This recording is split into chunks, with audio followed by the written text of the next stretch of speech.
Any inflammatory process in the abdominal cavity can result in stimulation of a lymphoid or nodular hyperplasia of the white splenic pulp.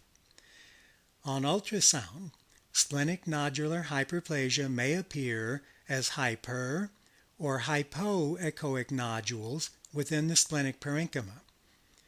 These benign nodules are a non-specific indication of current or previous abdominal inflammation. Unfortunately, neoplasia of the spleen can have the same ultrasound appearance. Hyper or hypoechoic masses of benign hyperplasia can be present for months or years without causing patient symptoms or problems. Over time, the benign hyperplasia may enlarge and weaken the parenchyma or capsule, resulting in splenic hemorrhage and/or rupture. Hemorrhage may occur within the splenic parenchyma or into the abdominal cavity. Benign hyperplasia cannot be diagnosed by ultrasound appearance. Biopsy and histopathology is required. If the nodule of benign hyperplasia is causing distortion of the splenic capsule, I recommend removal of the spleen followed by histopathology of the lesion.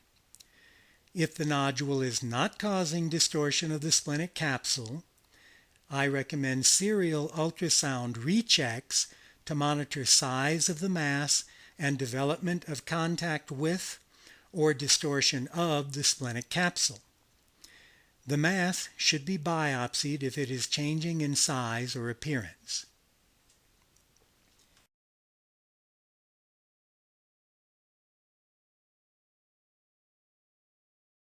Hematoma generally results in a multi-echoic splenic mass with or without hemorrhage into the abdominal cavity. The splenic mass will have anechoic cavities suggesting bleeding. There will usually be a history of trauma or patient signs associated with trauma. A splenic hematoma has the same ultrasound and physical appearance of a splenic hemangiosarcoma.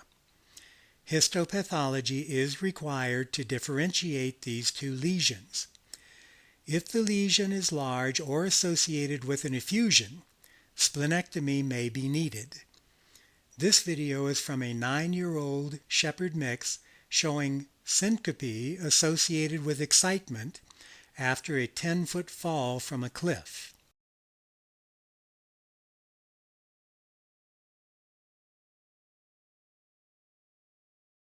Target lesions generally have a hyperechoic center surrounded by a hypoechoic rim and suggest malignancy. Ideally, the main lesion should be identified and biopsied.